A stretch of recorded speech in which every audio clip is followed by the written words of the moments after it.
তো জ্যোতিষ চর্চা করবার সময় আমাদের সঙ্গে না বিভিন্ন অদ্ভুত অদ্ভুত ঘটনা ঘটে। বেশ কিছু ইভেন্ট যেটার সঙ্গে অন্যান্য বিষয়গুলোকে আমরা ম্যাচ করাতে পারি না। তো আজকেও সেরকম একটা ইভেন্ট আমার সাথে ঘটলো। আজকে অনেকগুলো ক্লায়েন্টই দেখেছি, তার মধ্যে দুজন মানুষ এসেছিলেন। আহ, দুজনেই অবিবাহিত। একজনের বয়স 55, আর একজনের বয়স আরো খানিকটা বেশি।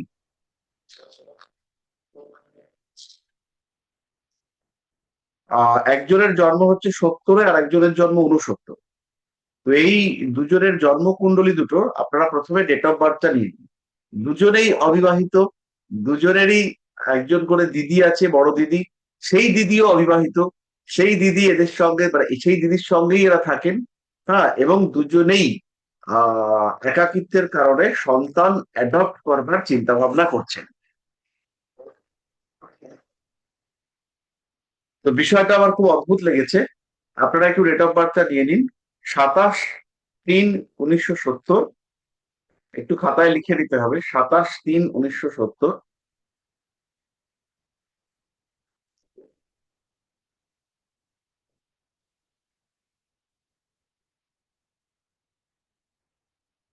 টাইম হচ্ছে 4:20 PM। আর প্লেস অফ বার্থ হলো কলকাতা।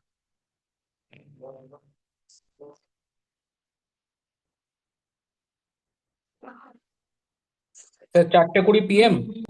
4:20 PM। আর ভদ্র মহিলা বললেন না?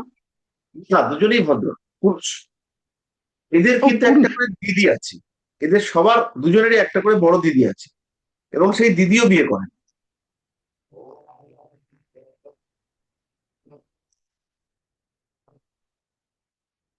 আরেকজনের ডেট অফ বার্থ নিন, 19/8/1969।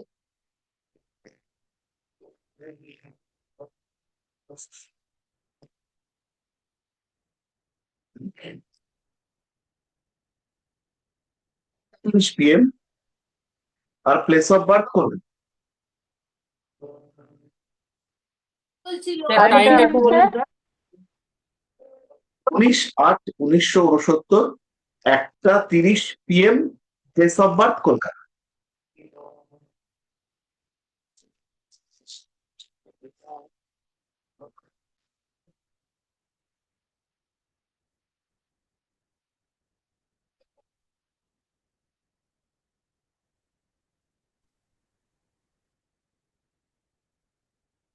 এবার আমি চার্ট গুলো বানিয়ে আপনাদেরকে স্যার দেখাচ্ছি। টাইমটা কি 1:30? 1:30 PM। ঠিক। আর প্লেস অফ বার্থ হচ্ছে কলকাতা। চার্ট গুলো একটু বানিয়ে নিয়ে তারপরে করছি। 27/10/27/3/1970। 27/3/1970। টাইম হচ্ছে 4:20 PM, 16:20। Place of birth Kolkata. তাহলে আপনাদেরকে এটা দেখাতে হবে। এটাকে নেব। আর যেহেতু বিবাহ আমাদের একটা মূল বিষয়বস্তু, সেই ক্ষেত্রে আমরা নবাংশ কুণ্ডলীটাকেও নেব। দশা আমাদের এখন এই মুহূর্তে খুব এসেনশিয়াল নয়।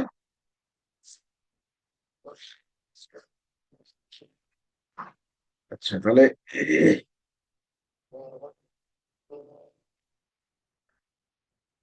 এগুলো পাঠাই। মজার বিষয় হচ্ছে দুজনেই ব্যবসা করে।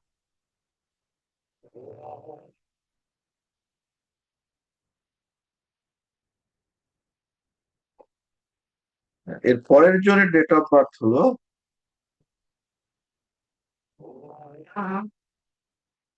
19/8/1969।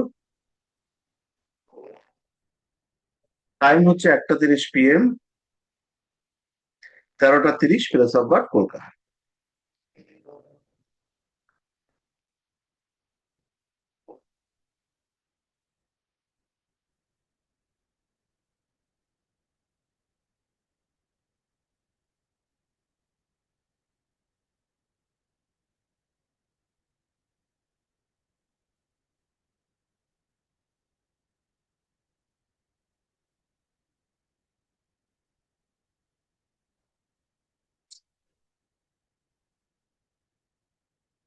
তাহলে আমি স্ক্রিনটা শেয়ার করি।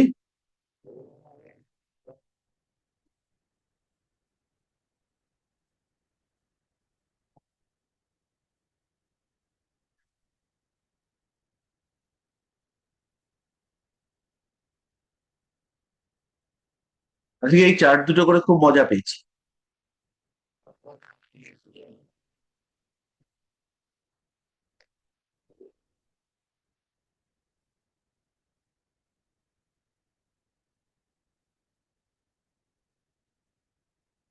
আমরা নবাংশ কুণ্ডলী গুলো একটু মিলিয়ে দেখে নেবো।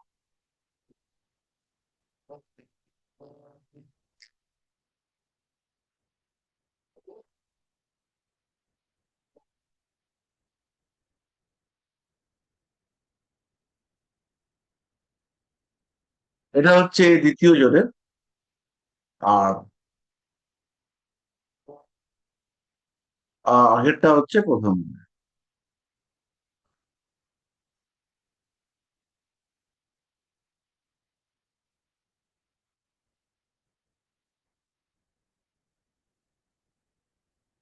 এটা দ্বিতীয় জনের জন্মকুণ্ডলী, লগ্ন বংশটা এখানে।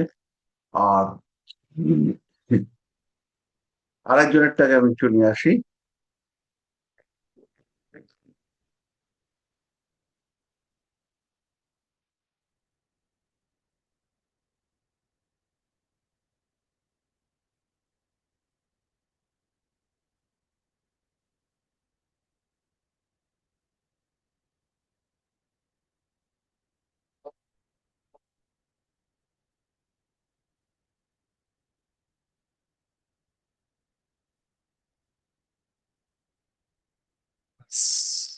সব সিরিয়াস পড়াশোনা হবে। আপনারা একটু মেন্টালি কনসেন্ট্রেট করে নিন। পড়াশোনার কিন্তু চাপ থাকবে, আর আমরা তীব্রভাবে পড়াশোনা করবো।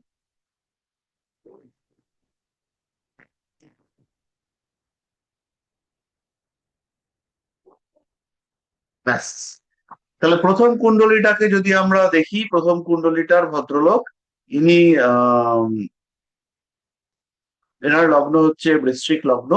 আর দ্বিতীয় কুণ্ডলীর ভদ্রলোক, তার কিন্তু লগ্ন হচ্ছে সরি, সিংহ লগ্ন। তাহলে এই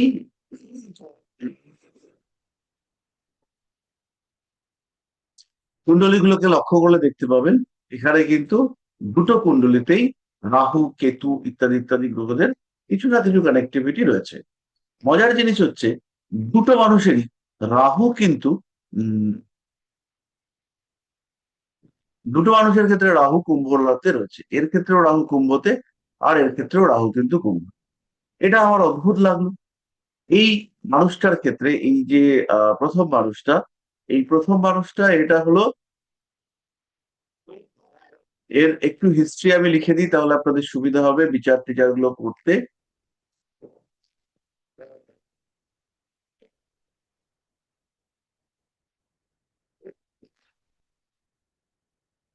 এর বিজনেস হচ্ছে মেডিসিন, এর মেডিসিনের ব্যবসা, তার সঙ্গে সঙ্গে কম্পিউটার, এটার ব্যবসা। এর একটা এক্সট্রা ম্যারিটাল রিলেশনশিপ আছে, মানে একটা রিলেশনশিপে আছে, কিন্তু ভদ্রমহিলা ম্যারেজ, বাট স্টিল রিলেশনশিপ তো রিলেশনশিপ হতে হয়, সেসব নিয়ে আমাদের চাপ নেই। সেটা নিয়ে উনি একটু লজ্জিতও বটে যে এই সমস্ত রিলেশনশিপ নিয়ে আমার একটা ব্যাপার রয়েছে। তো দ্বিতীয় ভদ্রলোক তিনি কিন্তু পাথরের ব্যবসা করেন, জেমস্টোন বিজনেস। ইনি অ্যাস্ট্রোলজার হতে চান, অল্প বিস্তর প্র্যাকটিসও করে ফেলেন, কিন্তু সেই প্র্যাকটিসটা ঠিক জুৎসই হয় না। তো এই হচ্ছে আমাদের মোটামুটি সিচুয়েশন। তাহলে এবার লক্ষ্য করুন, এবার এদের প্রথম প্রশ্ন, আমাদের কয়েকটা প্রশ্ন যে এদের বিয়ে হলো না কেন, তো বিয়ে না হওয়ার কারণটা কি। তো এই ক্ষেত্রে আমরা দুটো ভাবে প্রশ্নের উত্তর খুঁজবার চেষ্টা করবো। নাম্বার ওয়ান হচ্ছে গিয়ে এদের কুণ্ডলী ইনক্লুডিং নক্ষত্রিক কম্বিনেশন, আর দু নম্বর হচ্ছে নবাংশগত কম্বিনেশন। প্রত্যেকটা ক্ষেত্রে আমরা নবাংশকে ভীষণ ভীষণ ভাবে গুরুত্ব দেব।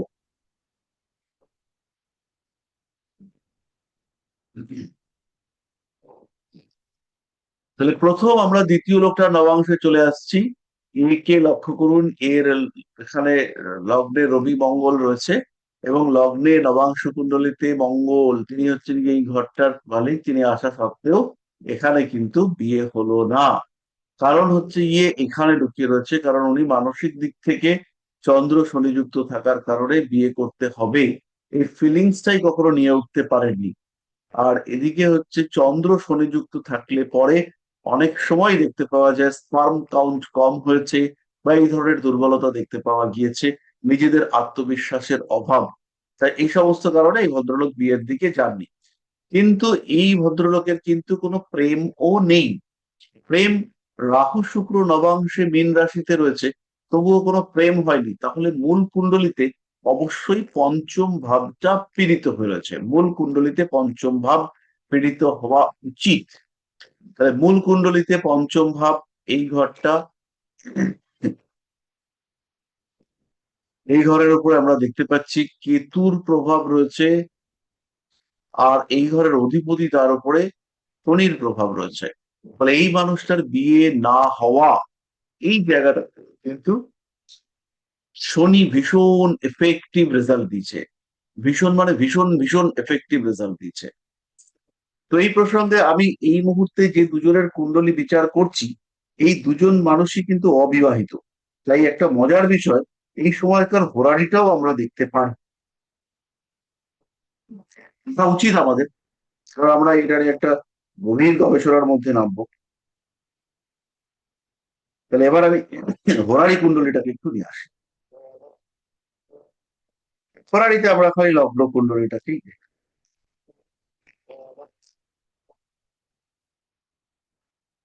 তাহলে হোরারি কুণ্ডলীটাকে তুলে নিয়ে আসি।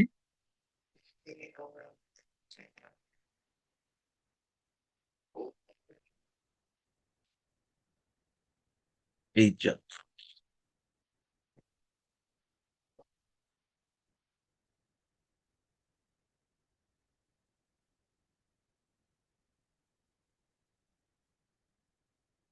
হোরারি কুণ্ডলীটাকে বসিয়ে দিই।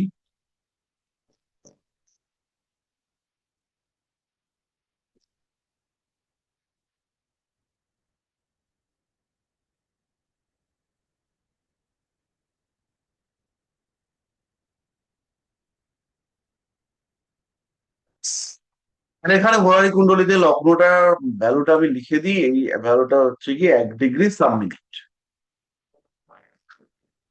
1 ডিগ্রি 30 মিনিট কি এটা দেখলাম, আমার মনে নেই এখন, এবার তো দেখ। তাহলে 1 ডিগ্রি 30 মিনিট। তাহলে এবার আমার হোরারি লক্ষ্য করলে আপনি দেখতে পাবেন এখানে বিয়ে হবে না। এখানে কিন্তু বিয়ের কোন রকম কম্বিনেশন নেই। কিরকম?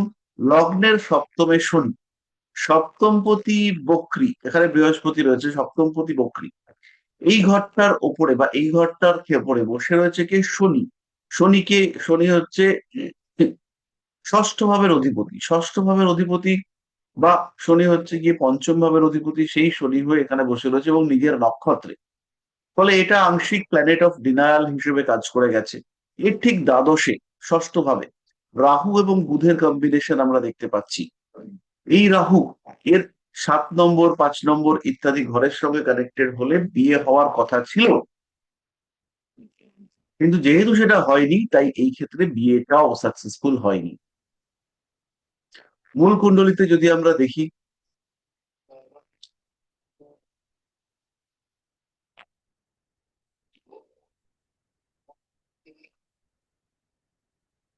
কুণ্ডলিতে যদি আমরা দেখি দুজনের ক্ষেত্রেই, এই ভদ্রলোকের ক্ষেত্রে আমরা দেখতে পাবো, এই ভদ্রলোকের ক্ষেত্রে আমরা দেখতে পাচ্ছি লগ্ন হলো বৃশ্চিক, ভদ্রলোক মাঙ্গলিক, নেপচুন রয়েছে, শুক্র সপ্তমপতি, সে অষ্টমে চলে এসেছে।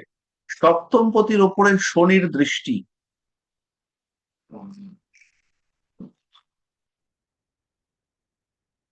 তবে সপ্তমপতির ওপরে রাহুরও দৃষ্টি রয়েছে। এই সপ্তমপতির উপরে রাহুর দৃষ্টি থাকার কারণে এ কিন্তু রিলেশনশিপে গেছে। এই এ হচ্ছে কি এক্সট্রা ম্যারিটাল রিলেশনশিপে জড়িয়েছে এমন একজন মহিলার সঙ্গে, যিনি অলরেডি ম্যারিড, এবং সেখানে একটা ফিনান্সিয়াল আদান প্রদান, এই সমস্ত ব্যাপার স্যাপারও রয়েছে।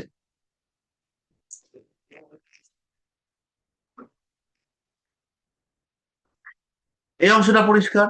নবাংশ কুণ্ডলিতে আমরা দেখতে পাচ্ছি এখানে কিন্তু সেই শনির একটা অ্যাসপেক্ট রয়েছে। তাহলে এই ক্ষেত্রগুলোতে বিয়ে না হওয়া, এখানে কিন্তু শনির তীব্র প্রভাব রয়েছে।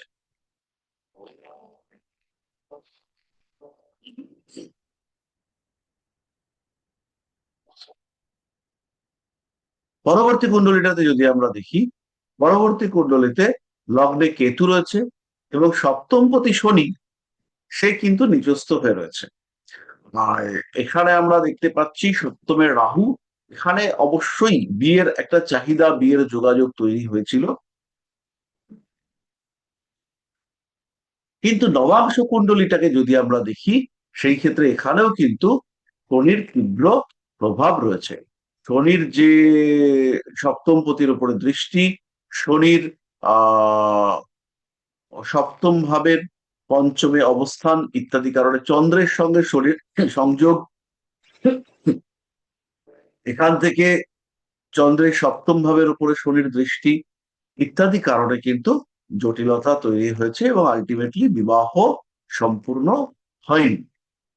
এখানে তুলা লগ্ন, তুলা লগ্নের ক্ষেত্রে আমরা দেখতে পাচ্ছি এখানে আলটিমেটলি নবাংশে বিয়ে হয়নি। আর মূল কুণ্ডলিতে এখানে আমরা দেখব সিংহ লগ্ন, লগ্নে কেতু রয়েছে, আর সপ্তমপতি শনি তিনি কিন্তু নিচস্থ হয়েছেন। যদিও সপ্তমপতি এখানে শুক্রের নক্ষত্রগত হয়েছেন, না হলেও সেই শুক্র কিন্তু অষ্টম ভাবগত হয়েছে। তাই এখানে উম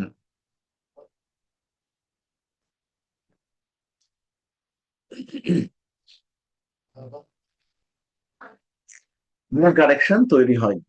ভদ্রলোকের সপ্তমপতি শনি সেটা মঙ্গলযুক্ত হওয়ার কারণে, আর তার উপরে বৃহস্পতির দৃষ্টি, বক্রী বৃহস্পতির দৃষ্টি, তাই তিনি জেমস্টোন বিক্রি করেছেন। জেমস্টোন বিক্রির সঙ্গে মঙ্গল শনি এদের কানেকশন ভীষণভাবে কানেক্টেড। কেতুর একটা দৃষ্টি রয়েছে, আপনারা লক্ষ্য করলে দেখতে পাবেন এই ঘরটার উপরে। ফলে আলটিমেটলি এই ভদ্রলোক দুজনের কিন্তু বিয়ে হয়। তাহলে এবার আমাদের যেটা করতে হবে, আমাদের একটু লিখে নিতে হবে বিয়ে না হওয়ার জন্য বেশ কয়েকটা কম্বিনেশন। যে সমস্ত কম্বিনেশন জন্মকুণ্ডলিতে থাকলে আমাদের বিয়ে হয় না, না বিয়ে হওয়ার ক্ষেত্রে বাধা দেখতে পাওয়া যায়। কোনো কোনো সময় বিয়ে তো হয়, কিন্তু যে উদ্দেশ্যে বিয়ে, অর্থাৎ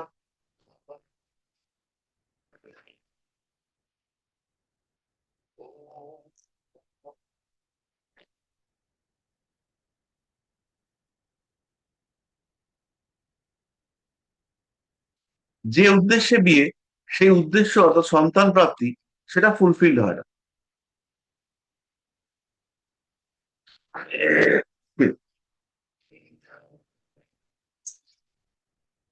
এই ভদ্রলোকের অ্যাস্ট্রোলজি শিখবার একটা টেন্ডেন্সি সেটা দেখতে পাওয়া যাবে, কারণ ওনার লগ্নে আমরা দেখতে পাচ্ছি কেতু রয়েছে, নবমে মঙ্গল শনি রয়েছে। তাই ওনার জ্যোতিষের প্রতি একটা আগ্রহ, আস্থা এগুলো অবশ্যই তৈরি হতে দেখতে পাওয়া যাবে।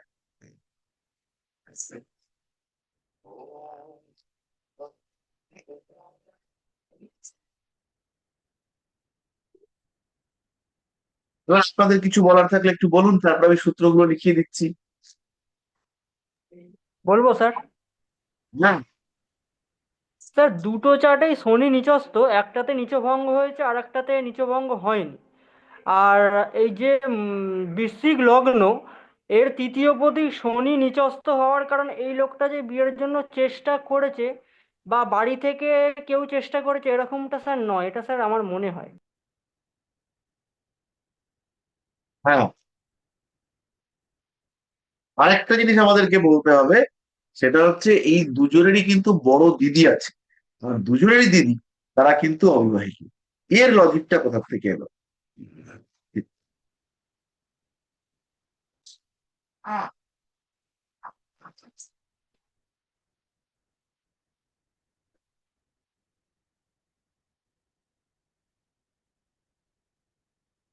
এর লজিকটা কি হবে, যে দুজনেরই বড় দিদি তারা কিন্তু অবিবাহিত? বলবো স্যার? হ্যাঁ, নিশ্চয়ই নিশ্চয়ই। স্যার এই লগ্ন হচ্ছে বৃশ্চিক, বৃশ্চিক লগ্ন সাপেক্ষে একাদশ ভাব হচ্ছে তার বড় দিদি, সে একাদশ ভাবের অধিপতি বুধ, সে একাদশ ভাব সাপেক্ষে দ্বাদশে গিয়ে বসছে কেতুযুক্ত হয়ে। এবং আহ, আর যে সপ্তম কেতুযুক্ত হওয়ার জন্য স্যার এর একটু প্রবলেম হয়েছে। হুম হুম। এবং রবি যুক্ত, রবি কিন্তু এখানে খুব পাওয়ারফুল ভূমিকা নিচ্ছে। উনি নিজের গণ্ডির মধ্যে কাউকে আসতে দেন,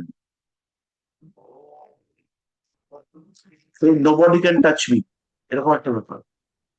আর সেকেন্ড সেকেন্ড চার্টের ক্ষেত্রেও একাদশপতি বুধ রয়েছে, যেটা রবির সাথে আর শুক্রের সাথে যুক্ত, আর রাহু দৃষ্টি রয়েছে। আর হুম হুম। রাহুর দৃষ্টি কিন্তু বিয়েটা দেয়। হ্যাঁ, কিন্তু কিন্তু রবির বিয়ে ডিনাই করে, তাই তো? রবি বিয়েকে ডিনাই করে, বিয়েকে আটকে দেয় তিনজন। তিনজন, হ্যাঁ তিনজন, রবি শনি কেতু। রবি হচ্ছে কি ইগোর জন্য, কে বিয়ে করবে আমাকে, কোথায় আছে, কোন মেয়েকে বিয়ে করব। হ্যাঁ, তো আমাদের পাড়ায় এক ভদ্রলোক ছিল, তার নাম ছিল বাবু, যে এত বেশি তার জ্ঞানগম্যি, তার নাম হয়ে গেছিল পাকা বাবু। হ্যাঁ, তারপরে হচ্ছে গিয়ে তার আলটিমেটলি আর বিয়েই হলো না। তার ভাবটা এমন ছিল যে তাকে বিয়ে করার জন্য কুইন এলিজাবেথের আসা উচিত। হ্যাঁ, তার জ্ঞান গম্যি, তার যোগ্যতা, এই সমস্ত নিয়ে একটা গল্প আছে, আপনাদের একটু বলি, মজা লাগবে। তো বাবু নিজেকে সায়েন্টিস্ট মনে করত, কারণ আমার বাবা ছিল স্কুল টিচার। তো বাবার কাছে অনেক মানুষই আসতো বিভিন্ন পরীক্ষা, বিভিন্ন বিষয়ের ফর্ম ফিল আপ করানোর জন্য। তখনকার দিনে ইংরাজি জানা লোক তো বিশেষ পাওয়া যেত না, স্কুল টিচার বলে আসতো, আমি দেখতাম। তো আমি তখন আহ একটু বোঝা বোঝা অবস্থায়, মানে বুঝতে পারি অল্প বিস্তর। তো একদিন পাকাবাবু এসছে, এসে বলছে আমি বিয়ে পরীক্ষা দেবো। তো বলছে দে, বলছে না তুমি ফর্মটা ফিল আপ করে দাও।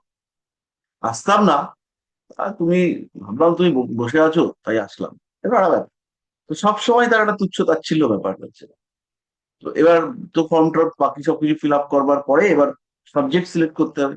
বলছে কি নিবি, বলছে কি কি আছে, বাংলা, ব্যাস, এসব তো পড়ে নাকি, এসব ছেড়ে এসেছি।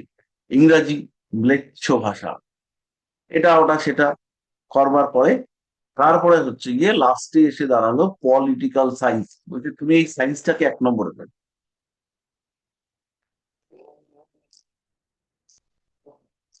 ও জানে না অ্যাকচুয়ালি যে পলিটিক্যাল সায়েন্সটা কি।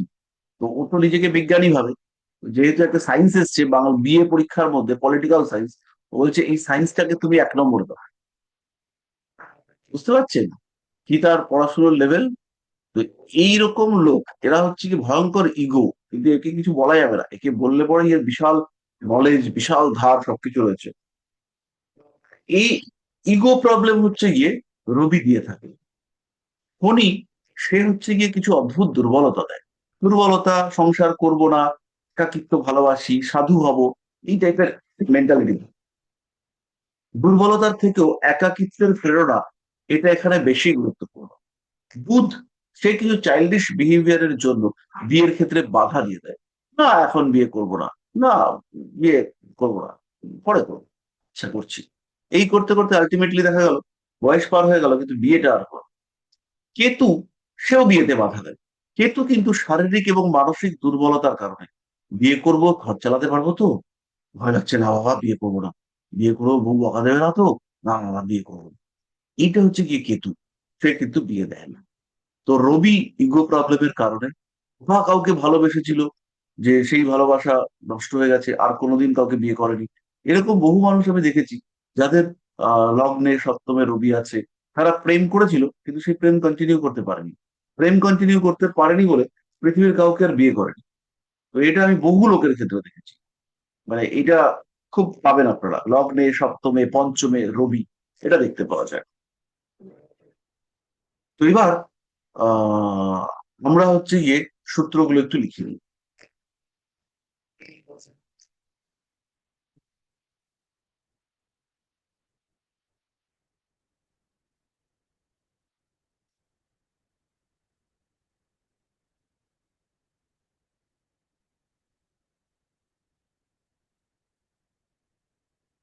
তাহলে 1 নম্বর সূত্র লিখুন।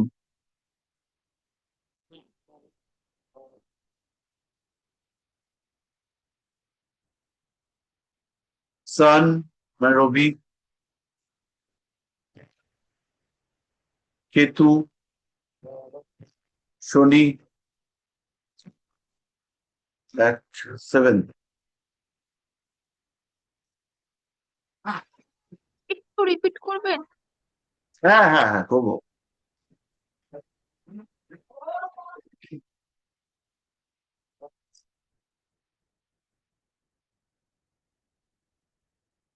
তাহলে সপ্তম ভাবে যদি রবি, শনি, কেতু, বুধ ইত্যাদি গ্রহ থাকে, সপ্তম ভাবে যদি রবি, শনি, কেতু, বুধ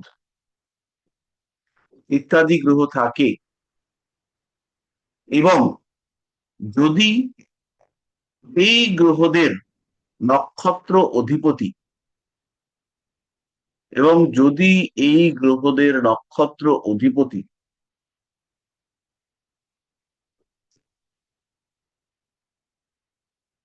দ্বিতীয়, ষষ্ঠ বা দ্বাদশের সঙ্গে সম্পর্ক স্থাপন করে, দ্বিতীয়,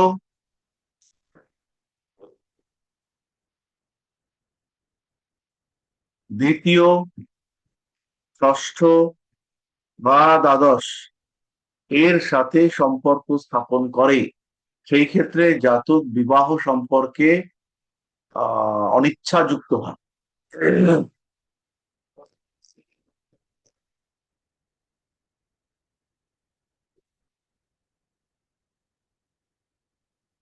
স্যার আরেকবার একটু বলবেন লাস্টটা? রবি, শনি, কেতু, বুধ এরা যদি সপ্তম ভাবে থাকে এবং এদের নক্ষত্র অধিপতি যদি 2, 6, 12 ইত্যাদি ঘরের সঙ্গে সম্পর্ক স্থাপন করে, 2, 6, 12 ইত্যাদি ঘরের সাথে সম্পর্ক স্থাপন করে, সেই ক্ষেত্রে জাতক বা জাতিকার বিয়ে না করার প্রবণতা দেখতে পাওয়া যায়।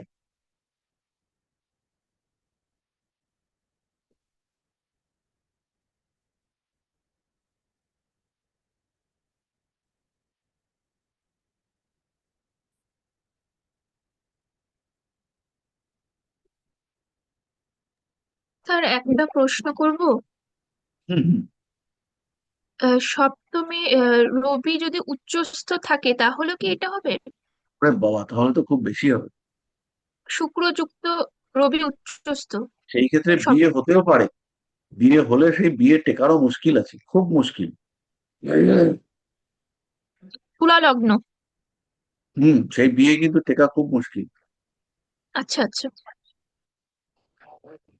আচ্ছা, সপ্তমপতি বা সপ্তমপতি যদি দুস্থানগত হয়, এখানে দুস্থানের মধ্যে আসবে 2, 6, 8, 12।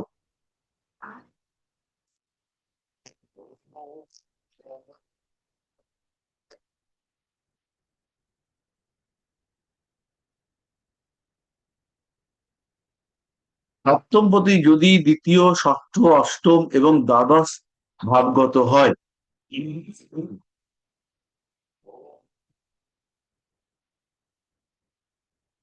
পরের পয়েন্ট হচ্ছে অ্যাসপেক্ট অফ দৃষ্টি, DRISHTI অফ।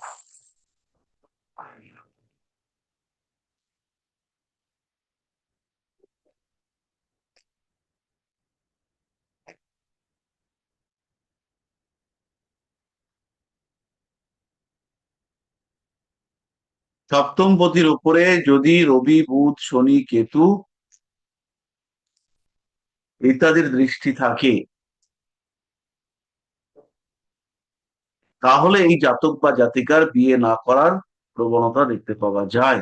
সপ্তমপতির নক্ষত্র অধিপতি, পরের পয়েন্ট, সপ্তমপতির নক্ষত্র অধিপতি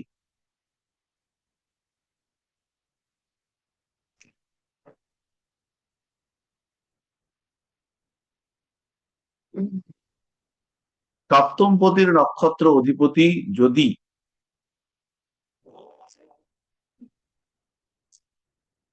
রবি, শনি, বুধ, কেতু, রবি, শনি, বুধ, কেতু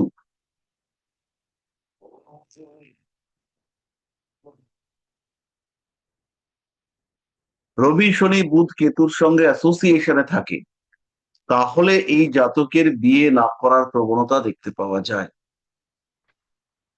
পরের পয়েন্ট হচ্ছে নবাংশে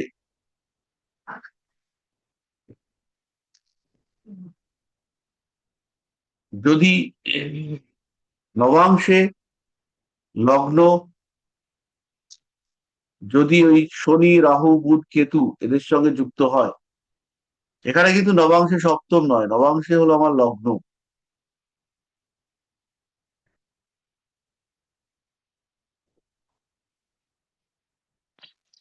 স্যার আর স্যার একবার বলুন। আমার একটা নবাংশে এক মিনিট, কটা করে দেবো। নবাংশে যদি লগ্ন রবি কেতু শনি বুধ দ্বারা যুক্ত বা দৃষ্ট হয়, নবাংশে লগ্ন যদি শনি রবি বুধ কেতু দ্বারা যুক্ত বা দৃষ্ট হয়,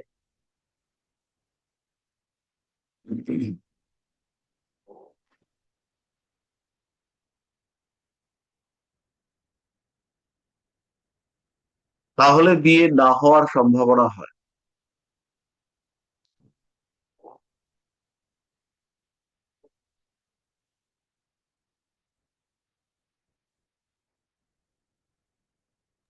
স্যার যদি বিয়ে হয় কম্বিনেশন থাকা সত্ত্বেও তাহলে কি ম্যারেড লাইফ খারাপ হবে? অবশ্যই তাহলে স্যার আমার না একটা কনফিউশন আছে, বলবো একটু? হ্যাঁ, স্যার হচ্ছে নবাংশে লগ্নটা কি আলাদা হয় না একই থাকে এটা কি লগ্নের আলাদা সঙ্গে? হবে? আলাদা হবে। মানে বিবাহ বিচার করতে গেলেও আলাদা ধরবো তো? হ্যাঁ হ্যাঁ, ওটার কথা হচ্ছে রাশি তুল্য নবাংশ বা নবাংশ তুল্য রাশি,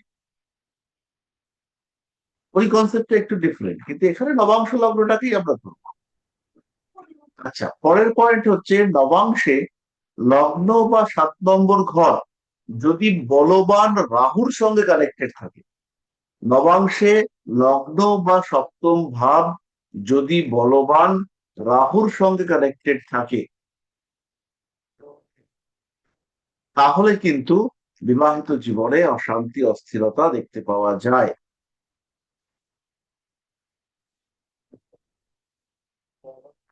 নবাংশে যদি সান না রবি,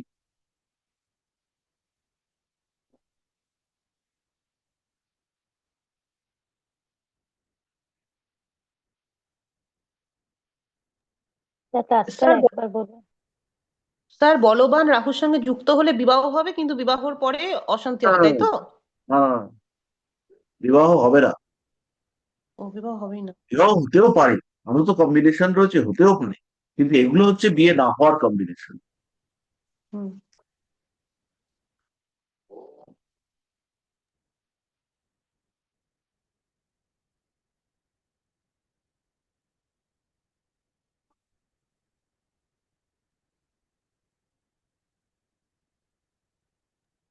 স্যার এত যদি সম্পর্ক সৃষ্টি হয় তাহলে বিয়েটা হবে কার?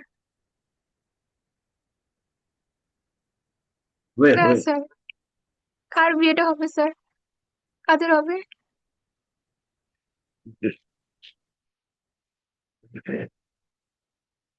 আচ্ছা, এবার আমরা ব্যাপারটাকে একটু ব্যাখ্যা করি। তাহলে আমরা কিন্তু মূল জায়গা নিয়েছি যেটা, সেটা হচ্ছে বিয়েতে বাধার কারক গ্রহ রবি কেতু শনি বুধ, এরা যদি নবাংশে বা মূল কুণ্ডলিতে 7 নম্বর ঘরকে পীড়িত করে, তাহলে বিয়ে না হওয়ার সম্ভাবনা দেখতে পাওয়া যায়। তাহলে শুধু পীড়িত নয়, আমাদের এখানে 7-8টা কম্বিনেশন দেওয়া রয়েছে। এই 7-8টা কম্বিনেশন যত বেশি কার্যকরী হবে, হতেই পারে একটা কার্যকর হয়েছে, হতেই পারে সপ্তমে রবি রয়েছে, কিন্তু সেই সপ্তমে বৃহস্পতিও আছে, বিয়ে তো হবেই। হতেই পারে সপ্তমে রবি শুক্র রয়েছে, সেক্ষেত্রে তো বিয়ে হবে। সেই শুক্রের ওপরে যদি বৃহস্পতির দৃষ্টি থাকে, অবশ্যই বিয়ে হবে। রবি শুক্র রাহু সপ্তমে, বিয়ে হবে। তাহলে এবার এই কুণ্ডলী দুটোতে আমরা একটু মেলাবার চেষ্টা করব যে এই বিষয়টা এই মানুষগুলোর ক্ষেত্রে কতটা কার্যকরী। দুজন পার্সন এখানে ইনক্লুডেড, একজন হচ্ছে এই লোকটা আর একজন হচ্ছে এই লোকটার দিদি। তাহলে প্রথম কুণ্ডলীতে বৃশ্চিক লগ্ন, তাহলে আমরা দেখি সপ্তমে রবি শনি কেতু বুধ আছে কিনা। তাহলে প্রথম কম্বিনেশন আমাদের জন্য নেই, ক্যান্সেল। সপ্তমে কোনো গ্রহ নেই। কনস্টিলেশন লর্ড অর্থাৎ সপ্তম পতির নক্ষত্র অধিপতি, সপ্তম পতির নক্ষত্র অধিপতি, লক্ষ্য করুন সে 2, 6, 12 সাথে কানেক্ট করেছে কিনা। সপ্তম পতি শুক্র, তার নক্ষত্র অধিপতি মানে হচ্ছে বৃহস্পতি, পুনর্বসু নক্ষত্রে রয়েছে, সেই নক্ষত্র অধিপতি অর্থাৎ বৃহস্পতি সে 2, 6, 8কে কানেক্ট করছে কিনা। তাহলে সে কিন্তু 2, 6, 8-এর মধ্যে 2কে কানেক্ট করছে। তাহলে এখানে আমরা একটা কম্বিনেশন পেলাম। সপ্তম পতি তিনি কি 2, 6, 8, 12-তে আছেন? ইয়েস, সপ্তম পতি 2, 6, 8, 12-তে আছেন।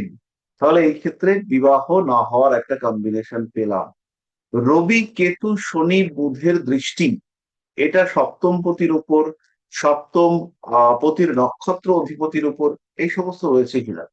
তাহলে এখানে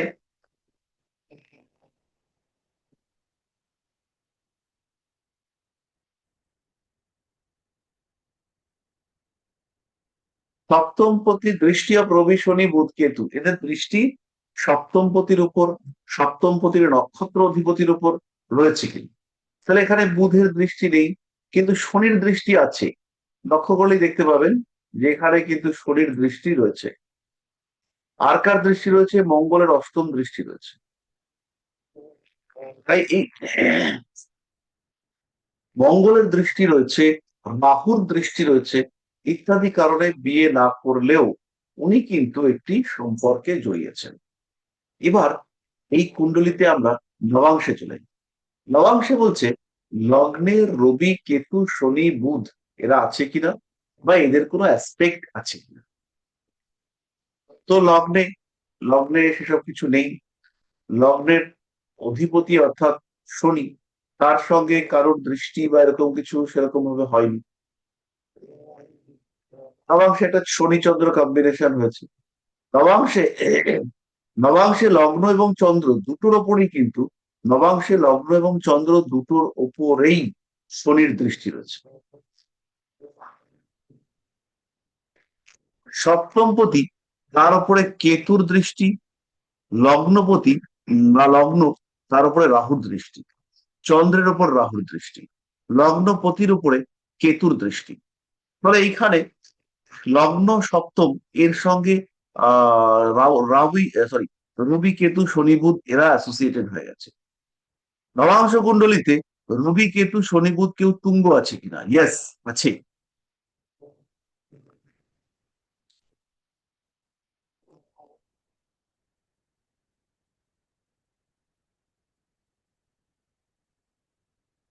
রবি কেতু শনি বুধ এরা এক্সল্টেড, এদের মধ্যে এক্সল্টেশনে আছে রবি। রবি কেতু শনি বুধ এক্সল্টেড ইন ডিনাইন, আমরা তো ডিনাইনের কথাই বলছি।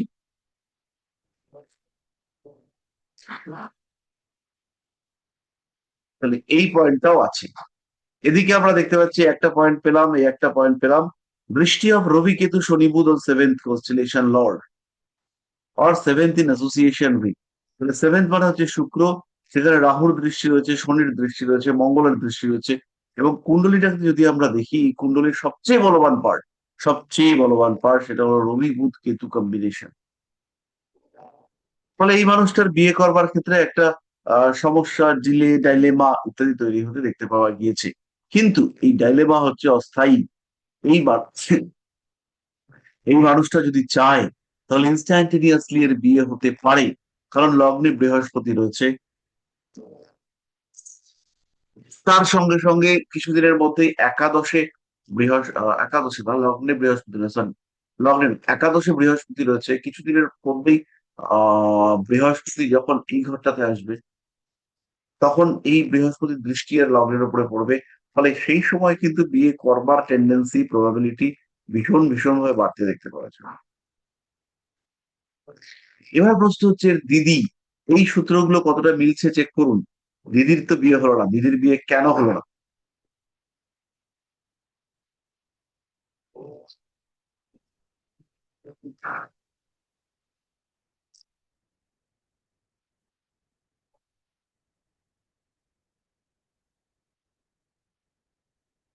এবার দিদিরকে লগ্নে চলে আসুন। দিদির লগ্ন হচ্ছে এটা কন্যা লগ্ন। তাহলে দিদির লগ্ন হচ্ছে কন্যা, লগ্নেই সপ্তমপতি বৃহস্পতি তিনি বসে আছেন। তাহলে দিদির লগ্ন যদি কন্যা হয়, তাহলে সেখানে তো সপ্তমপতি বৃহস্পতি তিনি নিজে স্বয়ং বসে আছেন। তাহলে স্বয়ং বসে থাকা সত্ত্বেও দিদির বিয়ে হলো না কেন?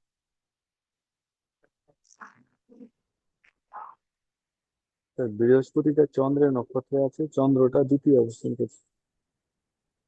বৃহস্পতি চন্দ্রের নক্ষত্রে রয়েছে। তাহলে প্রথম থেকে দেখি, রবি কেতু শনি বুধ এরা কি সপ্তম ভাবে আছে? না, নেই।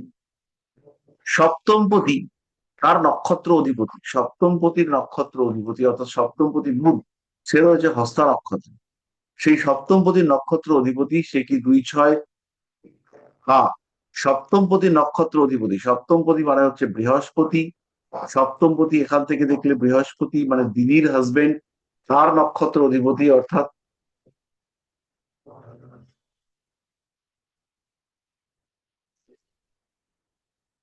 সপ্তমপতি নক্ষত্র অধিপতি অর্থাৎ চন্দ্র তার,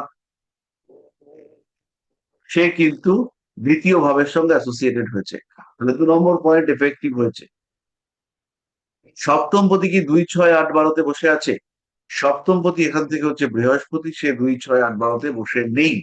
এটাকে আমরা ইগনোর করতে পারি। দৃষ্টি of Rabi Ketu Shani Budh on 7th constellation lord of 7th in association with Rabi Ketu Shani Budh, এরা একটু বলবান হয়ে রয়েছে। তাহলে আমরা কি দেখতে পাচ্ছি? রবি কেতু শনি বুধ,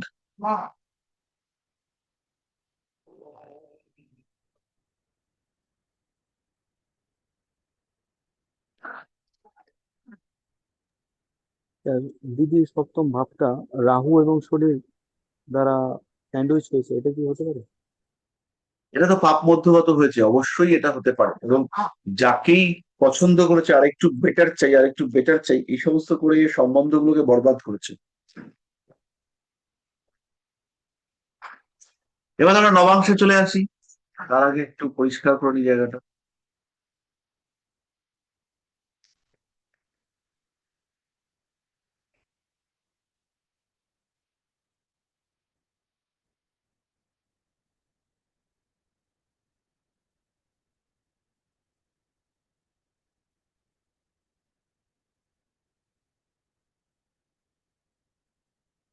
এবার আমরা নবাংশে চলে আসি। নবাংশে লগ্নপতি, নবাংশে লগ্ন কোনটা? নবাংশে আমরা কিন্তু লগ্নটাকে ধরবো এর 2 ঘর আগে, এটা আমরা ধরতে পারি। কিন্তু নবাংশে এই দিদির লগ্ন ক্যালকুলেশনটাকে আমি একটুখানি আপনাদেরকে শেখাই। নবাংশে এই লোকটার লগ্ন যেটা, সেটা হচ্ছে রয়েছে বৃশ্চিকে 23 ডিগ্রিতে। তাহলে দিদির লগ্ন কোথায় থাকবে? দিদির লগ্ন পিসির লগ্ন বা সরি দিদির লগ্ন থাকবে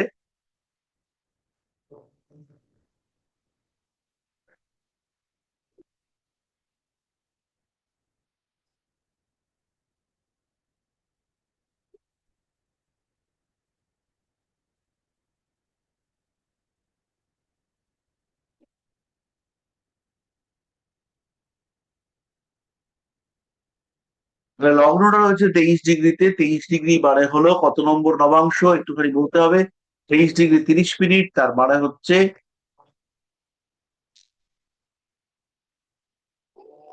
23 ডিগ্রি 20 মিনিট পর্যন্ত একটা নবাংশ। 23 ডিগ্রি 30 মিনিট যেহেতু হয়ে গেছে, নবাংশ পাল্টাবে।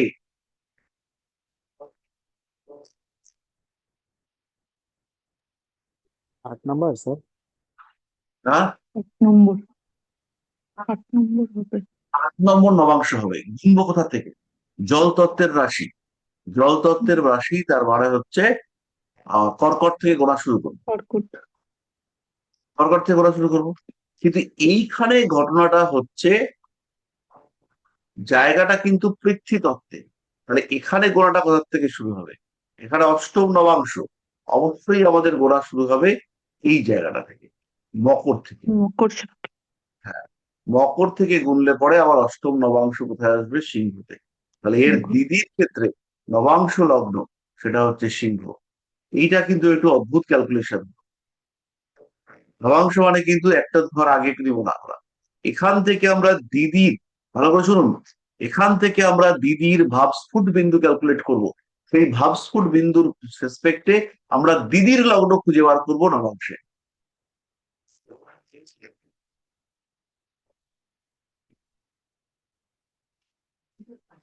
জটিল বিষয়। তাহলে এখানে দিদির লগ্ন কোথায় এলো নবাংশে, সেটা হচ্ছে এই জায়গাটা।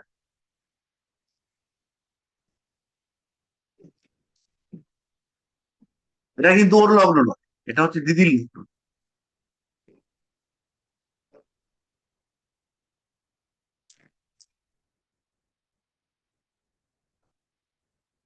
তাহলে এবার দিদির লগ্নে কি পড়লো দেখুন, মিলিয়ে দেখুন টপ।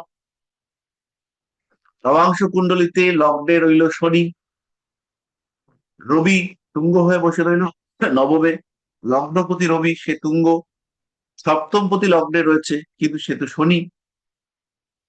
রাহু কেতু শনি, না রবি কেতু শনি বুধ, এটা এক্সল্টেড হয়ে গেল। তার সঙ্গে রবি কেতু শনি বুধ, এরা D9-এও এক্সল্টেড। তাহলে D9-এ আপনারা দেখতে পাচ্ছেন এক্সল্টেড হয়ে রয়েছে। তাহলে ফলে যা আমরা এক্সপেক্ট করেছিলাম বা যা আমাদের সূত্র, পুরোটাই মিলে গেল। এবার হচ্ছে কি আমাদের পরেরটা। পরেরটার ক্ষেত্রে লক্ষ্য করুন, এখানে লগ্নটা রয়েছে 23 ডিগ্রিতে। 23 ডিগ্রিতে, তাহলে এখানেও 23 ডিগ্রিতে লগ্ন হবে।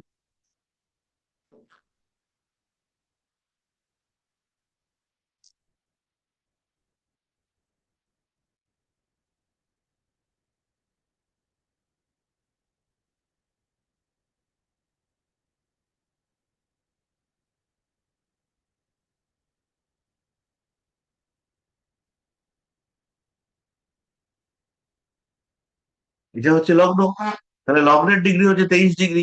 তাহলে এখান থেকে আমি চলে যাব 2 ঘর আগে। তাহলে এটা হচ্ছে দিদির লগ্ন। দিদির লগ্নটা কোথায়, সেটা হলো 23 ডিগ্রি মিথুনে। মিথুনে 23 ডিগ্রি 1 মিনিট, মিথুনে 23 ডিগ্রি 1 মিনিট, মানে পুনর্বসু নক্ষত্রে পড়ে গেছে। মিথুনে 23 ডিগ্রি 1 মিনিট মানে পুনর্বসু নক্ষত্রে পড়ে গেছে। তাহলে নক্ষত্র পুনর্বসুতে পড়ে গেছে মানে হলো এটা 23 ডিগ্রি 1 মিনিট মানে 6-7। এর ক্ষেত্রেও কিন্তু সপ্তম নবাংশ।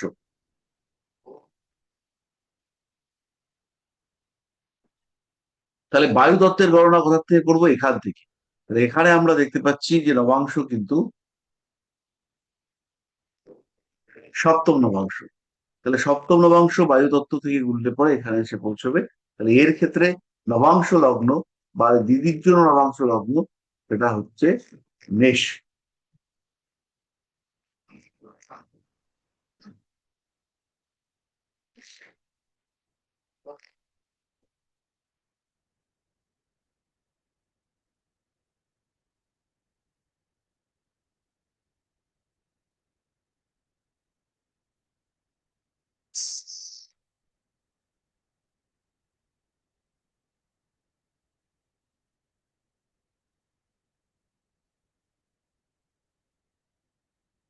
ব্যাস। তাহলে নবাংশ কুণ্ডলিতে আমাদের লগ্ন কোনটা হবে, আমাদের লগ্ন হচ্ছে গিয়ে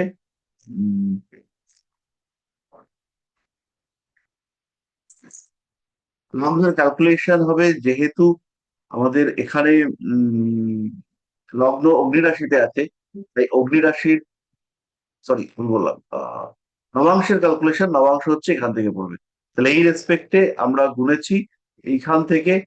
ভুল হলো মনে হচ্ছে, আমাদের নবম নবাংশ হবে। একটুখানি লক্ষ্য করুন, এর ক্ষেত্রে দিদি হচ্ছে এই ঘরটা, এই ঘরটার ডিগ্রি হচ্ছে 23.01। 23.01 এই ঘরটার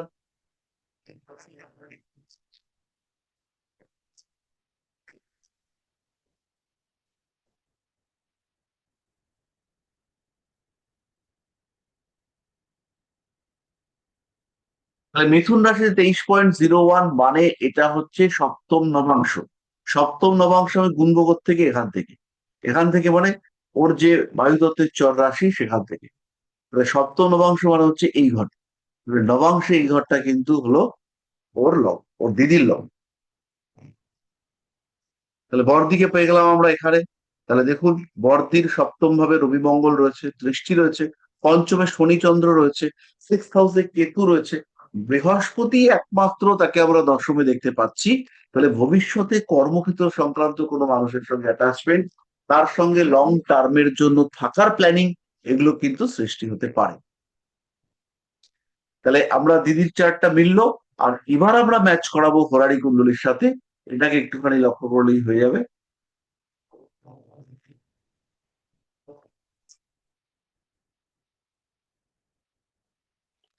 স্যার এখানটা আর একবার বলবেন? কোন জায়গাটা? এই যে এই চার্টের দিদির কানেকশনটা আর একবার বলবেন? এর কাজ মানে হচ্ছে দিদির গিয়ে বিবাহ। দিদি হচ্ছে কি একাদশ ভাব। তাহলে একাদশ ভাব মানে হচ্ছে এখানে 23 ডিগ্রি এক। তাহলে এই একাদশ ভাবটা ওর নবাংশে কোথায় গিয়ে পড়েছে সেটা আমাকে দেখতে হবে। তাহলে ওর একাদশ ভাব হচ্ছে গিয়ে বায়ুতত্ত্বের রাশিতে পড়েছে, 23 ডিগ্রি 1 মিনিট হয়ে গেছে। 23 ডিগ্রি 1 মিনিট মানে হচ্ছে সপ্তম নবাংশ। কোথা থেকে ক্যালকুলেট হবে? অবশ্যই বায়ুতত্ত্বের চর রাশি তুলা থেকে। তাহলে তুলা থেকে 7 নম্বর ঘরে গিয়ে আহ এখানে হচ্ছে গিয়ে নবাংশ লগ্নটা উদিত হবে।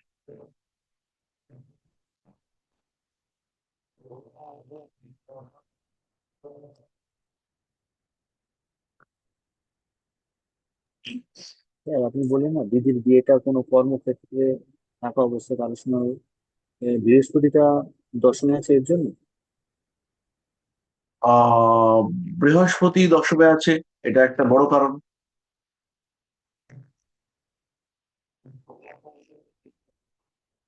আচ্ছা, তাহলে আমাদের যেটা দেখতে হবে সেটা হচ্ছে কি আমাদের সূত্রগুলো দিদির ক্ষেত্রেও মিলছে কিনা।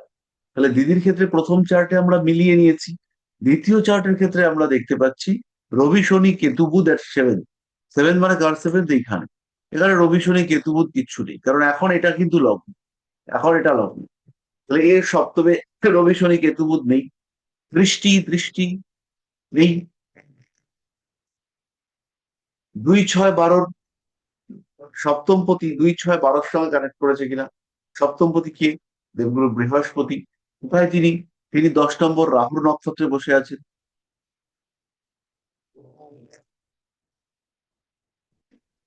বোঝা যাচ্ছে? এখানে আমরা দেখতে পাচ্ছি সপ্তমপতি 2 6 8 12 সঙ্গে কোনোভাবে কানেক্ট করেছে কিনা। সপ্তমপতি বৃহস্পতি 2 6 8 12 সঙ্গে কানেক্ট করেনি, কিন্তু এইখানে অষ্টমপতি, এখান থেকে দেখলে পরে অষ্টমপতি সে হচ্ছে শনি, তারও দৃষ্টি রয়েছে। আর 2 6 6-এর কম্বিনেশন রয়েছে। ষষ্ঠপতি হচ্ছে মঙ্গল, তার দৃষ্টি রয়েছে। তাহলে এই চার্ট, এই রুলটাও মিললো, এই রুলটাও মিললো। সপ্তমপতি সে 2 6 8 12 দ্বারা কানেক্টেড কিনা, বা ওই ঘরগুলোতে বসে আছে কিনা। তাহলে এখানে সপ্তমপতি হচ্ছে বৃহস্পতি, সে 2 6 8 12-তে বসে নেই। সপ্তমপতি এক, এটা তো আমরা দেখলাম। বৃষ্টি অফ রবি কেতু শনি বুধ, বৃষ্টি অফ রবি কেতু শনি এবং বুধ অন 7th হাউস। তাহলে আমরা দেখতে পাচ্ছি রবি কেতু শনি বুধ এদের সপ্তম ভাবের উপর দৃষ্টি আছে, কেতুর দৃষ্টি কিন্তু আছে।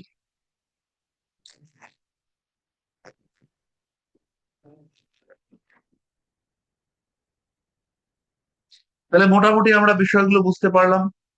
আর constellation lord of 7 is in association with, constellation lord মানে হচ্ছে আহ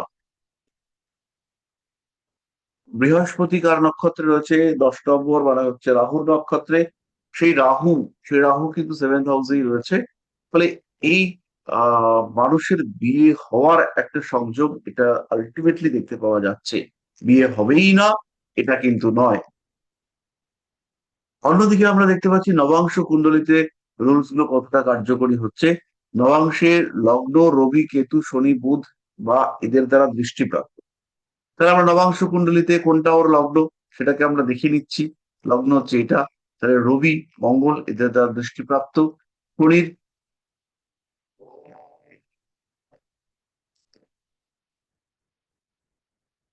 আহ দৃষ্টি আছে, পেয়ে গেছি। লগ্ন অথবা সপ্তম ভাব বলবান রাহুর সঙ্গে সম্পর্কযুক্ত। লগ্নপতি শুক্র, সে বলবান রাহুর সঙ্গে সম্পর্কযুক্ত। আর এইখানে আমরা দেখতে পাচ্ছি যে মঙ্গল নিজে, সে হচ্ছে গিয়ে সপ্তমপতি, সে লগ্নে অবস্থান করে রয়েছে। রবি কেতু শনি বুধ এরা কেউ না কেউ এক্সল্টেড, কেউ না কেউ বলবান। তো কেউ না কেউ এখানে বলবান নয়, বরঞ্চ রবি উচ্চস্থ হয়ে রয়েছে, সরি রবি নিচস্থ হয়ে রয়েছে, এবং এখানে শনির দৃষ্টি পড়ার কারণে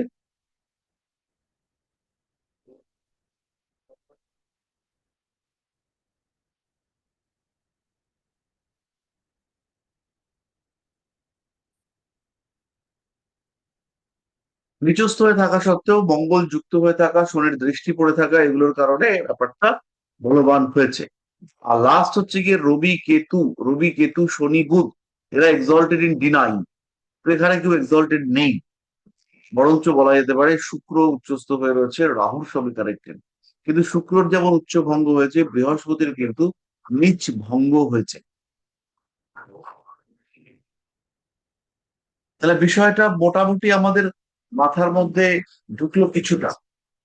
আমি একটু ব্যাখ্যা করে দিই ব্যাপারটা। আমাদের বিয়ে শাদী এই সমস্ত ব্যাপারগুলো আমরা দেখব মূল কুণ্ডলী এবং নবাংশ কম্পেয়ার। যখন আমরা মূল কুণ্ডলিতে দেখছি লগ্ন যেটা, দিদি তার একাদশ ভাব, তাহলে লগ্ন থেকে যেমন আমাদের সূত্রগুলোকে আমরা মিলাবো, ঠিক তেমন ভাবেই আমরা এই সূত্রগুলোকে একাদশ ভাব থেকেও মেলাবো। কারণ একাদশ ভাবকে তখন আমরা লগ্ন ধরবো, এই প্রসেসটা আমরা এর আগে শিখেছি। তাহলে একাদশ ভাবকে তো আমরা লগ্ন ধরে নিলাম, একাদশ ভাবকে লগ্ন ধরে নিয়ে আমরা প্রেডিকশন করতে লাগলাম, আমাদের এগুলো মিলল। এটা সহজ। এবার আমাদের নবাংশতে প্রেডিকশনটা করতে হবে। তাহলে নবাংশতে প্রেডিকশন করবার জন্য লগ্ন এখানে ঠিক আছে, লগ্ন আমরা পেয়েছি, কিন্তু দিদির লগ্ন কি করে বার? তাহলে দিদির লগ্ন বার করবার জন্য আমাদের যে একাদশ ভাবের যে ভাব স্ফুট বিন্দু, একাদশ ভাবের যে ভাব স্ফুট বিন্দু, সেই ভাব স্ফুট বিন্দুতে আমরা নবাংশে এটা কোথায় বসছে ক্যালকুলেট করব। তাহলে কিভাবে করে? নবাংশে ক্যালকুলেট করবার জন্য প্রথম দেখতে হবে কোন তত্ত্বে রয়েছে, দ্বিতীয় হচ্ছে কোন নবাংশে রয়েছে। তত্ত্ব বায়ু তত্ত্ব, নবাংশ হচ্ছে 7 নম্বর নবাংশ, কারণ 23°20' পর্যন্ত 7 নম্বর নবাংশ চলে। তাহলে বায়ু তত্ত্বের গণনা শুরু হবে তুলা থেকে, তুলা থেকে 7 নম্বর ঘরে নবাংশ লগ্ন পড়বে কার? এর দিদির। তাহলে এই ক্ষেত্রে দেখুন, এই মানুষটার ক্ষেত্রে অদ্ভুত ঘটনা, অদ্ভুত, অদ্ভুত মানে সত্যি সত্যি অদ্ভুত। এখানে লগ্ন এবং এটা সমসপ্তমে রয়েছে, এখানেও লগ্ন আর এই লগ্ন সমসপ্তমে রয়েছে, অর্থাৎ নবাংশে দিদির লগ্ন, মূল নবাংশে ওর লগ্ন, এরা কিন্তু সমসপ্তমে রয়েছে। এবং বউয়ের কাজ কি? বউয়ের কাজ হচ্ছে টেক কেয়ার করা। স্বামীর কাজ কি? টেক কেয়ার করা। মানে এখানে ওই ফিজিক্যাল রিলেশনশিপ বাদ দিয়ে স্ত্রীর যে প্রয়োজনীয়তা বা বউয়ের উপযোগিতা, সামাজিকতা, বউ সঙ্গে আছে, কাজকর্ম করে দিচ্ছে, কাপড় ধুয়ে দিচ্ছে, অসুবিধা রোগ ব্যাধিতে সাহায্য করছে, এই সমস্ত জায়গাটা কিন্তু এরা দিদির কাছ থেকে ভাই পাচ্ছে, ভাইয়ের কাছ থেকে দিদি পাচ্ছে। শুধু যেটা পাচ্ছে না সেটা হচ্ছে ফিজিক্যাল ইন্টিমেসি। দরকার কি আছে, বাকি সব ঠিকঠাক আছে, এটা চালিয়ে দিচ্ছে। মানে এইটা হচ্ছে একটা মজার জিনিস আমরা আজকে দেখলাম, এবং অদ্ভুত ভাবে দুটো চার্টেই এটা ম্যাচ করলো। অসাধারণ একটা কম্বিনেশন এটা। এবার কারা কারা বুঝতে পারেননি বলুন। স্যার আরেকবার বোঝাবেন? আচ্ছা, দেবেশ বাবু পরিষ্কার? হ্যাঁ স্যার, একদম পুরো হেমিনা, দেখে ভালো লাগছে স্যার। একদম ব্যাপারটা স্যার, এক চার্টে সব পাওয়া যাচ্ছে বাড়ির। হ্যাঁ। Thank you. আচ্ছা, এবার আমরা চলে আসবো সঙ্গীতা। আচ্ছা, আর কারা কারা বুঝতে পারেননি একটু বলুন। স্যার দিদি আরেকবার রেকর্ডিংটা দেখতে হবে। হ্যাঁ স্যার, আচ্ছা, রেকর্ডিংটা বারবার দেখতে হবে।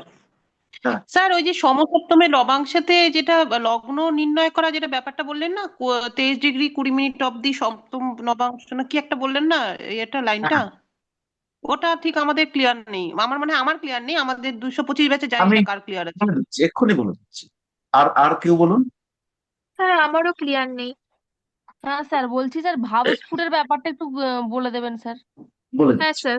অ্যাকচুয়ালি আমাদের এখনো নবাংশ পড়া হয়নি, তো আমরা নবাংশ পড়বো। তো এবার হচ্ছে কি, লক্ষ্য করো তো ভাবটা কি। ভাব হচ্ছে লগ্ন সাপেক্ষে আমরা রাশিচক্রকে 12টা ভাগে ভাঙবো, সেই 12টা ভাগের নাম হচ্ছে ভাব। আর রাশিচক্রকে আমরা 12টা রাশিতেও ভেঙেছি। তাহলে লগ্নটা কত ডিগ্রি থেকে কত ডিগ্রি আমরা equal house distribution use. Equal house মানে এখানে লগ্ন হচ্ছে 23 ডিগ্রিতে, আমি দেখতে পাচ্ছি এখানে লগ্ন 23 ডিগ্রি 1 মিনিটে। লক্ষ্য করুন, আমি এখন চ্যাট বক্স ওপেন করে রাখছি, আর খুব গুরুত্বপূর্ণ সাবজেক্ট পড়া হচ্ছে, তাই আপনারা এখানে মেসেজ করতে থাকবেন, ঠিক আছে?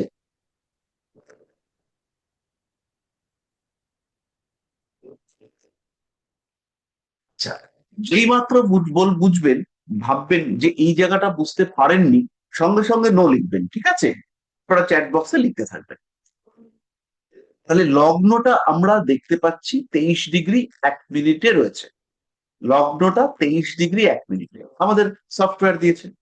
তাহলে যেহেতু সবকটা ঘর সমান সমান ধরছি, তাহলে দ্বিতীয় ভাব 23 ডিগ্রি 1 মিনিটে, তৃতীয় ভাব পরের ঘরে 23 ডিগ্রি 1 মিনিটে, চতুর্থ ভাবও তাই। ঠিক তেমনি ভাবে একাদশ ভাব হচ্ছে এই একাদশ রাশিতে 23 ডিগ্রি। তাহলে এটা হচ্ছে আবার একাদশ ভাব। ক্যালকুলেশনে আমি পরে আসছি। তাহলে একাদশ ভাবের ভাব স্ফুট এটা 23 ডিগ্রি 1 মিনিট। যারা বুঝতে পারেননি চটপট এন লিখে ফেলুন, নো।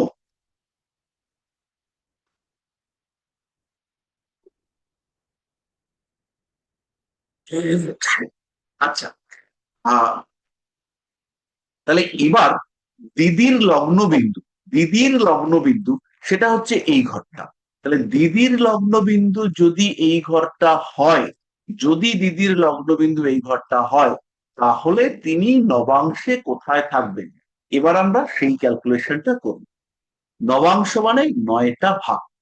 তাহলে প্রথম ভাগ 0 ডিগ্রি থেকে 3 ডিগ্রি 20, দ্বিতীয় ভাব 3 20 থেকে 6 40, তৃতীয় ভাব 6 40 থেকে 10। তাহলে ডিভিশন কি হলো? 3 20 6 40 10। আবার বলি 3 20 6 40 10। পরের ধাপে এই ডিভিশনটাই হবে।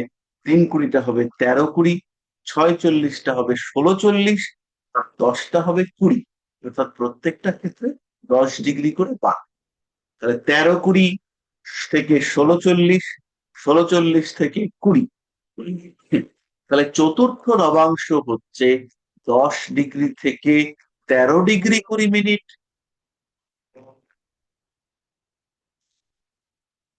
পঞ্চম নবাংশ হচ্ছে 13 ডিগ্রি 20 মিনিট থেকে 16 ডিগ্রি 40 মিনিট। আর ষষ্ঠ নবাংশ হচ্ছে 16 ডিগ্রি 40 মিনিট থেকে 20 ডিগ্রি। তাহলে সপ্তম নবাংশ কত? তাহলে 20 ডিগ্রি থেকে 23 ডিগ্রি 20 মিনিট। সপ্তম নবাংশ 23 ডিগ্রি 20 মিনিট পর্যন্ত থেকে 20 ডিগ্রি। তাহলে আমরা বুঝতে পারলাম যে এই নবাংশটা হচ্ছে সপ্তম নবাংশে পড়েছে। তাহলে সেটা লিখে রাখি আমি একটু। ব্যাপারটা হচ্ছে 7th, এটা হচ্ছে সপ্তম নবাংশ, আমি লিখে রাখি 7th। খুব ভালো কথা। এরপরে আমাদের জানতে হবে এইটা কি তত্ত্ব। এটা আপনারা জানেন সবাই, এই মিথুন রাশিটা হচ্ছে কি জানো তত্ত্ব বেশ? বায়ুতত্ত্ব স্যার। এক্স্যাক্টলি। নবাংশের গণনা আমরা করব চর রাশি থেকে। বায়ুতত্ত্বের চর রাশিকে, বায়ুতত্ত্বের চর রাশিকে তুলা। তুলা। কেউ বুঝতে না পারলে নো লিখবে। বায়ুতত্ত্বের চর রাশি থেকে কত ঘর গুনবো? হিসেব করে রেখে দিয়েছি 7 ঘর। তাহলে তুলা রাশি থেকে 7 ঘর গুনবো। তুলা রাশি থেকে 1 2 3 4 5 6 7। তাহলে তুলা থেকে 7 ঘর গুনে মেষে হলো লগ্ন, ঠিক আছে? ঠিক এমনি ভাবেই যদি কোনো লগ্ন অগ্নিতত্ত্বে থাকে, তাহলে তার চর রাশি থেকে গণনা হবে। অগ্নিতত্ত্বে মানে অগ্নিতত্ত্বের চর রাশি কি বলুন চট করে? মেষ। তাহলে যদি কোনো গ্রহ অগ্নিতত্ত্বে থাকে তার গুনতি শুরু করব আমরা মেষ থেকে। তাহলে যদি কেউ জল রাশিতে থাকে তার গুনতি কোথা থেকে শুরু করব? কর্কট। তাহলে কোনটা বাকি রইলো? শুধু জ্যোতিষ বলবে।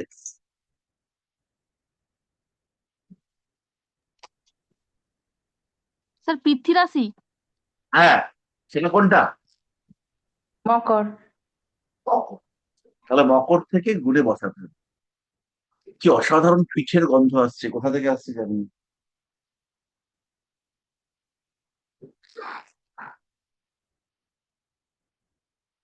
পিঠে খেলে পেটে সয় না, কিন্তু মনটা তাও খাই খাই করে। স্যার স্যার সন্ধ্যাবেলা বা রাত্রিবেলা বিভিন্ন গন্ধ পাওয়া বলে অশুভ। তাই বলছেন? শুনেছি, শোনা কথা। চাপের সুগন্ধ ব্যাপার। পেলে অশুভ নেই, সুগন্ধ পেলে নাকি ভালোই শুনেছি তো। ঠিক আছে, তাহলে আমরা মোটামুটি বুঝতে পারলাম। এবং আজকের পড়াশুনো কিন্তু ভীষণ কমপ্লিকেটেড, ভীষণ মানে ভীষণ কমপ্লিকেটেড। স্যার তো শেষে এটা বোঝালেন, খুব ভালো লাগলো, মানে এবার বুঝে গেলাম একদম। হ্যাঁ, এই তো আমরা বারবার বুঝবো, আবার ভুলে যাব, আবার বুঝবো, একদম রক্তের সঙ্গে মিশিয়ে দেবো, কোনো চাপ নেই। স্যার আপনার কাছে যখন ক্লাস করি তখন ভালোভাবে বুঝে যাই, কিন্তু তারপরেই মাথা থেকে কি বেরিয়ে যায়, এই হচ্ছে ব্যাপার।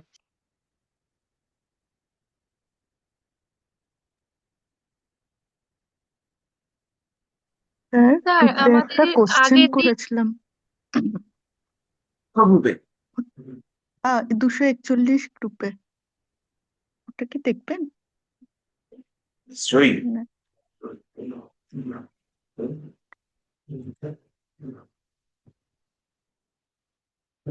241 গ্রুপে একটা প্রশ্ন এসছে, এই ক্ষেত্রে কি শশযোগ হয়েছে যেখানে মকর লগ্ন?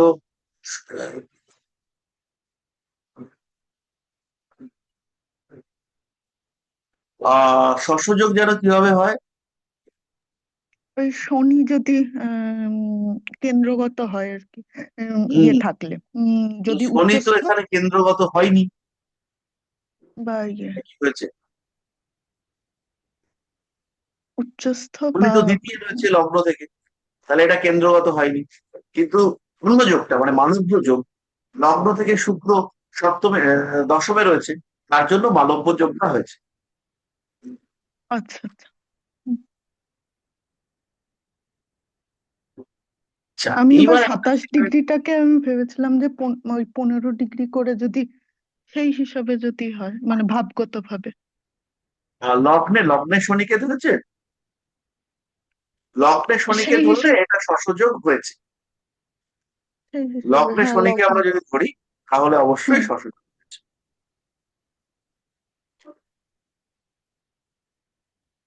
আর এক্ষেত্রে ফলটা কিরকম হতে পারে মালব্য যোগের বা ইয়ে? মালব্য যোগের ফলটা এখানে শুভ। এই ক্ষেত্রে একটা জিনিস একটু বলে দিই, সেটা হচ্ছে এই যে পঞ্চ মহাপুরুষ যোগ, এই যোগগুলো ভাবলেই আপনারা কখনোই ভাববেন না যারা সবসময় শুভ ফল দেবে। আচ্ছা।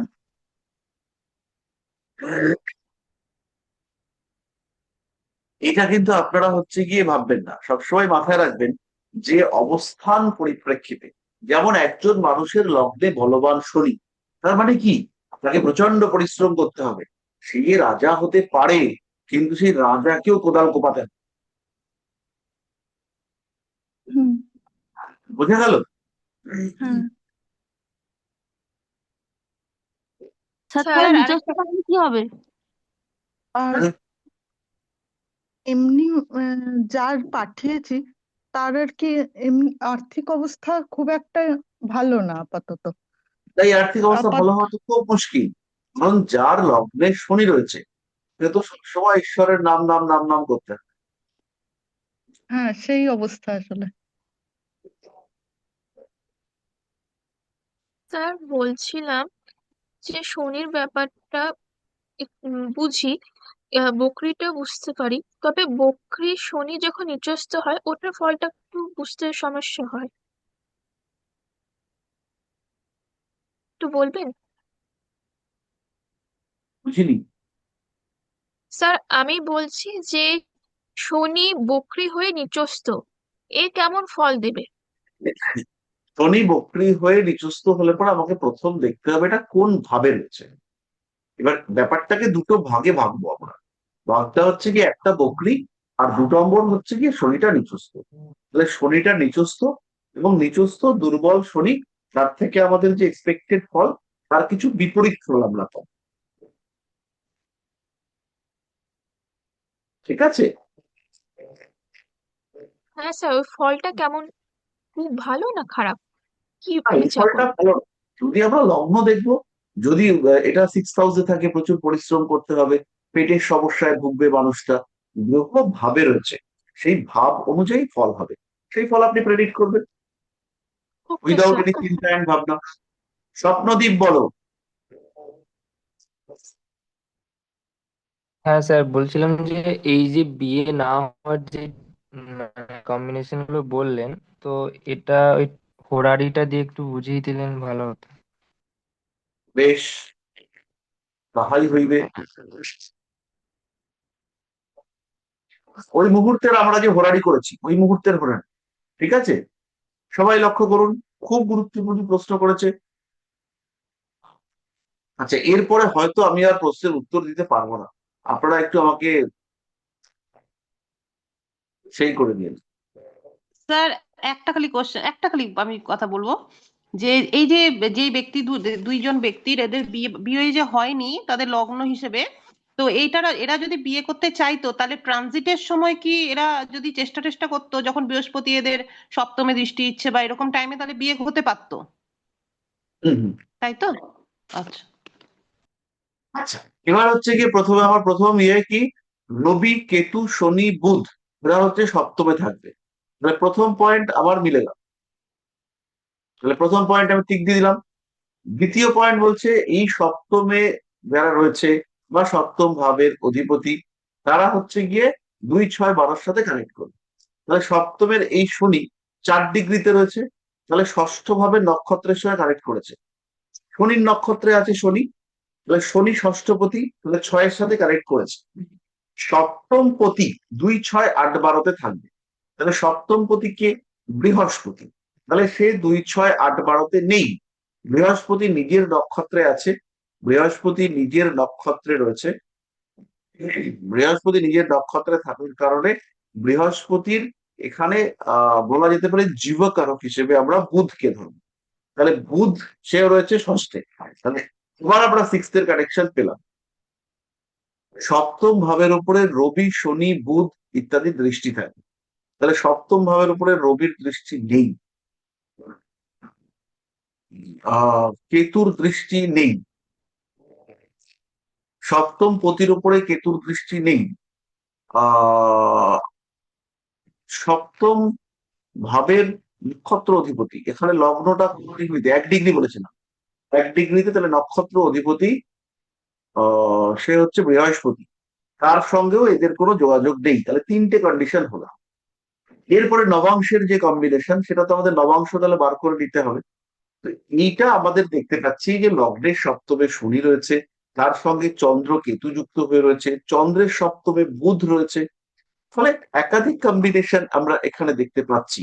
এবং আরেকটা বিকট জিনিস হচ্ছে এই যে রবি শুক্র কম্বিনেশন, শুক্র তো চাহিদা দেবে, ফিজিক্যাল রিকোয়ারমেন্ট, সেখানে রবি যুক্ত থাকাতে শুক্র রবির যে আকর্ষণ সেটা অনেকটা কমিয়ে দিয়েছে।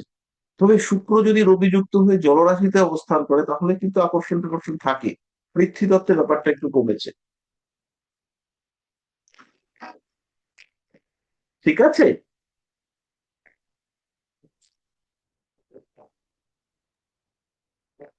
আচ্ছা, স্যার আচ্ছা, এক্ষেত্রে বুঝতে যদি পেরেছি।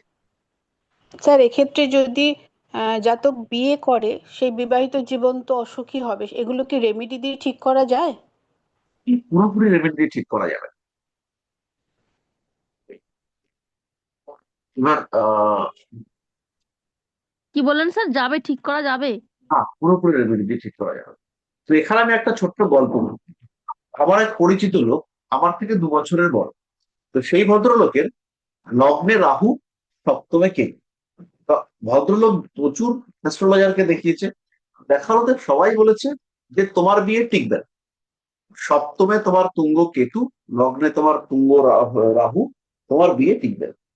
তো এই মানুষটার ক্ষেত্রে আমি একটা জিনিস বললাম যে তুমি হচ্ছে গিয়ে যদি বিয়ে সত্যি সত্যি টেকাতে চাও, তাহলে এমন মানুষকে বিয়ে করো যার হচ্ছে গিয়ে অবয়বটা কেতু তুল্য। তো সে হচ্ছে গিয়ে খুঁজতে খুঁজতে খুঁজতে খুঁজতে একটি মেয়েকে পাওয়া গেল যার মুখের অর্ধেকটা পুড়ে গেছে, মুখের অর্ধেকটা পুড়ে গিয়ে বিকৃত হয়ে গেছে। তো এই যে মুখের অর্ধেকটা পুড়ে গিয়ে বিকৃত হয়ে গেছে, এই মানুষটাকে বিয়ের জন্য আমরা সিলেক্ট করলাম। তো সত্যি সত্যি এই যে 7 নম্বরের ঘরে যে কেতু বসে আছে, বউটাকেই আমরা কেতু নিলাম, মানে কেতুকেই বিয়ে করলাম। তাতে কিন্তু ম্যারেড লাইফে ডিস্টারবেন্স হলো না। ঠিক আছে? স্যার এখানে যদি দুর্বল রাহু কেতু হতো তাহলে দুর্বল রাহু কেতুকে নিলে পরে তো অত সমস্যা হতো না। অথবা মেন্টালি রিটার্ডেড কাউকে বিয়ে করলে সে তখন মেন্টাল রিটার্ডেড কাউকে বিয়ে করাটা তো চাপের ব্যাপার। এখন পাগলকে বিয়ে করে বাড়ি কি কেউ গলাগরব বানিয়ে তুলবে? স্যার এক্ষেত্রে যদি শনি যোগ প্রবলেম হয়ে যায় তাহলে তাহলে তো আরো প্রবলতা বাড়িয়ে দেবে, খারাপের হ্যাঁ, প্রবলতা আরো বাড়িয়ে দেবে তো। দিবে দিবে।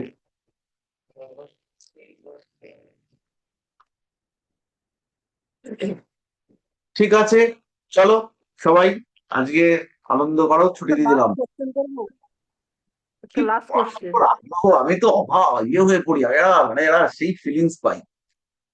স্যার পড়াশোনার সময় 225, পড়াশোনা করেনি, এখন জ্যোতিষ পড়তে এসছে, খালি প্রশ্ন করে। স্যার সেই বলছি ছোট বাচ্চা।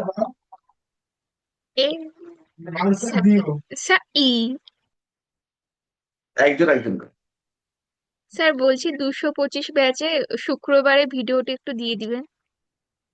আমাকে না একটু ডেটটা বলতে হবে। ওকে স্যার, আমি মেনশন করে দিব আপনাকে, ঠিক আছে? ঠিক আছে, স্যার 28 তারিখের ক্লাসটা দিয়ে দিবেন, ওটা ম্যামের এই ক্লাসটা। গ্রুপে এক্ষুনি আমাকে পার্সোনালি মেসেজ করুন যে আচ্ছা এই আচ্ছা স্যার, গ্রুপে এই ডেটে, হ্যাঁ এইগুলো ঠিক করুন, আছে স্যার, ঠিক খেলাই আছে করুন। স্যার। স্যার প্লিজ স্যার আজকের ভিডিওটা দেবেন স্যার প্লিজ। আমি আমি একটু ক্লাসটা ঠিক আছে, থ্যাংক ইউ। আজকে ক্লাসটা খুবই ভালো হয়েছে, কিন্তু বারবার দেখতে হবে, না, ক্লাস তো হ্যাঁ পাচ্ছি না, হ্যাঁ মানে বারবার দেখলে তবে মনে একটা জিনিস দেখাই আপনাদেরকে দেওয়ার জন্য আমি একটা নোট তৈরি করছি। সেই নোট কিন্তু বিকট নোট। বলছি স্যার ওই সরি বলুন কে বলছেন? স্যার বলছি একটা ছোট্ট কোশ্চেন ছিল স্যার, আপনি একটুখানি আমাদের যদি একটু বলেন এই ব্যাপারটা। এই আমরা হচ্ছে গিয়ে নোটসটা লিখছি, এত কোশ্চেন করে কি হবে ব্যাচেলর স্যারটা কি।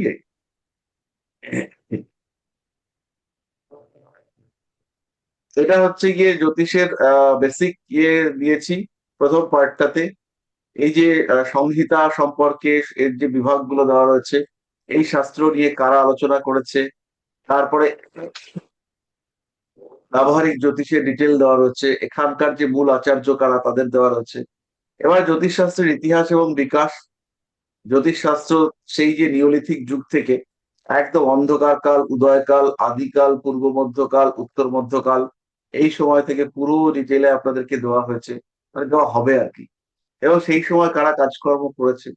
তারপরে রয়েছে দৈবজ্ঞ লক্ষণ, এই যে বরাহমিহির বলে গিয়েছেন, এটা আপনারা দেখতে পাবেন, এটা খুব জরুরি যে জ্যোতিষী কিরকম হবেন, কারা কি কাজ করবেন, কি কি করা উচিত। এবার হচ্ছে তারপরে জ্যোতিষ শাস্ত্রের মূল ভিত্তি, দৃঢ় ভাগ্য, অদৃঢ় ভাগ্য, এই সমস্ত বিষয় আমরা লিখেছি। প্রারব্ধ কর্ম, সঞ্চিত কর্ম, নিত্য কর্ম, এই সমস্ত হওয়ার পরে জ্যোতিষ সম্পর্কিত যে সমস্ত বৈদিক কাহিনী সেইগুলো রয়েছে, সেগুলোকে আমরা একটু শর্টে দিয়ে দিয়েছি। এই যে ব্রহ্মা ও জ্যোতিষের উৎপত্তি, ব্রহ্মা যে 4 বেদ রচনা করেন, বেদের অঙ্গ হিসেবে জ্যোতিষ, শাস্ত্রীয় ইঙ্গিত, যে ধর্মের সময় যজ্ঞের সময় নির্ধারণে জ্যোতিষের প্রয়োজনীয়তা, সূর্যদেব এবং যাজ্ঞবল্ক ঋষির কাহিনী,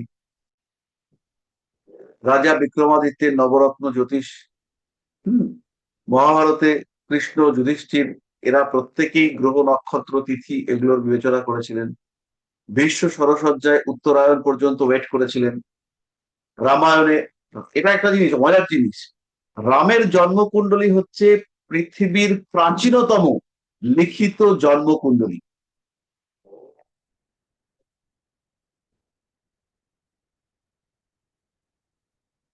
এর শ্লোকগুলো আমি আপনাদেরকে দিয়ে দেবো।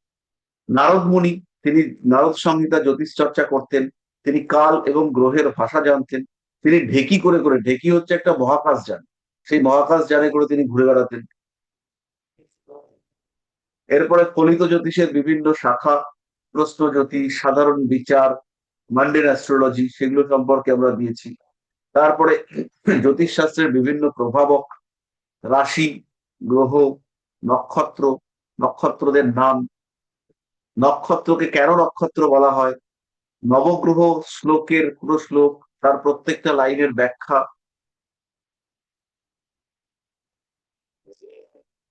কেন নবগ্রহ শ্লোক আমরা পাঠ করব, নবগ্রহের গুরুত্ব, নবগ্রহই কর্মফলদাতা, এই সম্পর্কে আমরা নোটস তৈরি করেছি। গ্রহ দেবতার প্রতিনিধিত্ব করে। এরপর নবগ্রহ শ্লোকের পুরো উচ্চারণ সহ ব্যাখ্যা, সেটা আমরা করেছি পুরোটা। না, পুরোটা হয়নি, খানিকটা এখানে বাকি রয়েছে, এটা করতে হবে। এবার একজন জ্যোতিষী তিনি কেন নবগ্রহ স্তোত্র পাঠ করবেন, তাহলে কি হবে, সেটা আমরা দিয়েছি। এরপরে আমরা চলে এসেছি জ্যোতিষ সম্পর্কিত কতগুলো বিতর্কিত প্রশ্নের উত্তর দিতে। দিয়ে বলা হয় রাহু কেতু তো বিন্দু, তাদেরকে আমরা গ্রহ বলবো কেন। তাহলে এবার এই ক্ষেত্রে আমরা সংস্কৃত শ্লোক দিয়েছি, গৃহাতি জীব কর্মাণি ফলদারায় যহ সদা স্বগ্রহ কথিত বিদ্বভি শাস্ত্রদর্শীভিহি। অর্থাৎ যে শক্তি জীবের কর্মকে ধারণ করে এবং উপযুক্ত সময় ফল দেয়, শাস্ত্রকারেরা তাকেই গ্রহ বলেছেন। তাহলে এই সংজ্ঞা অনুযায়ী রাহু কেতু সম্পূর্ণভাবে গ্রহ। তারপরে পরের শ্লোকে বলেছে অদৃশ্যৌ তু মহাবীর্যৌ ছায়াগ্রহ প্রকীর্তিত রাহু কেতু প্রভাবেন লোকে লোকম বাধিতম সদা। রাহু কেতু দৃশ্যমান নয়, তাই তারা ছায়াগ্রহ, কিন্তু তাদের প্রভাব অত্যন্ত শক্তিশালী। গ্রহণ হঠাৎ পরিবর্তন এবং মানসিক পরিবর্তনের কারণ তারা, তাই তাদেরকে গ্রহ বলা হয়। রাহু কেতু ফলদাতা, গ্রহণে অংশগ্রহণ করে, দশা প্রদান করে, কর্মসূচক এবং প্রতিকার যোগ্য, তাই এরা গ্রহ। এরপরে আপনারা পাবেন জ্যোতিষশাস্ত্রকে কি বিজ্ঞান বলা হয়, ভাগ্যের পরিবর্তন করা কি সম্ভব, জ্যোতিষশাস্ত্রের আদৌ প্রমাণ কোথায় রয়েছে, বিভিন্ন জ্যোতিষের প্রেডিকশন বিভিন্ন হয় কেন, এই সমস্ত প্রশ্নের উত্তরগুলো আপনাদেরকে জানতে হবে। এগুলো লেখা হচ্ছে, হলে পরেই আপনাদেরকে দিয়ে দেওয়া হবে। আমি জেলে রেখেছি তো, কেন কে আজ তো যাই হোক, আমরা চেষ্টা করছি আপনাদেরকে বেস্ট দেওয়ার, কারণ এই লেভেলের নোট, এই লেভেলের এত কিছু, এটা আমি অন্তত কোথাও পাইনি। ইন ডিটেলে এত খাটুনি স্যার কখন খাটেন, উফ।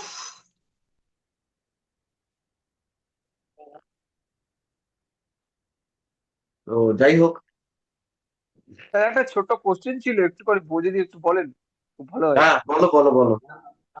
বলছি আপনার কাছ থেকে একটু শুনতে চাই, এই বিবাহটা কি মানুষের পূর্ব নির্ধারিত, এই বিষয়ে ছোট্ট একটু যদি বিশ্লেষণ করেন হ্যাঁ ভালো হ্যাঁ হয়। হ্যাঁ, বিবাহটা মোটামুটি পূর্ব নির্ধারিত। বিবাহ দৃঢ় ভাগ্যের মধ্যে পড়ে, বলে না জন্ম মৃত্যু বিয়ে কেউ খণ্ডন করতে পারে না, তো বিবাহ আমাদের দৃঢ় ভাগ্যের মধ্যেই পড়ে, তাই এটা পূর্ব নির্ধারিত। তবে অবস্থা সাপেক্ষে পারিপার্শ্বিক ব্যক্তিবরের প্রভাবে এর কিছু পরিবর্তন করা সম্ভব। আচ্ছা, তাহলে আজকে আমরা এখানেই শেষ করি। আর আমাদের 22-এ আমার লাস্ট প্রশ্ন, আমাকে পুরোটা ক্ষমা করে দাও আমাকে। প্লিজ স্যার একটা না না, প্লিজ বললে হবে কি করে, এতক্ষণ তুমি লেখনি কেন গ্রুপে? স্যার লেখার নয় স্যার, বলার। লাস্ট প্রশ্ন বলো। বলছি স্যার, অনেক কাস্টমার এসে স্যার চার্ট দিয়ে জিজ্ঞাসা করে যে এই জাতকের বিয়ে হয়েছে কি হয়নি। তো স্যার চার্ট দেখে আমরা কি করে আইডেন্টিফাই করতে পারবো যে জাতকের আদৌ বিয়ে হয়েছে না হয়নি? এটা একটু বড় বিষয়, এটা আমি করিয়ে দেবো, এটা খুব একটা চাপের ব্যাপার না। 70% ক্ষেত্রে মিলবে, 30%-এ মিলবে না, ওটা আমি করিয়ে দেবো। এটা একটু বড় ব্যাপার, একটু লম্বা চড়া ক্যালকুলেশন আছে। ঠিক আছে, শুভরাত্রি সবাইকে। আচ্ছা, পরের সপ্তাহে সোমবার এবং মঙ্গলবার ক্লাস। আলোচনা করবেন। মাতাশ্রী চুপ কর। পরের সপ্তাহে সোমবার এবং মঙ্গলবার ক্লাস আছে। সোমবার সোনালী ক্লাস করাবে, আর মঙ্গলবার ক্লাস করাবো আমি। দুটো ক্লাসই কিন্তু শুধুমাত্র 225-এর জন্য। বাকি সবাই ঢুকতে পারেন, কিন্তু সেখানে হচ্ছে গিয়ে চুপ করে বসে বসে শুনতে হবে।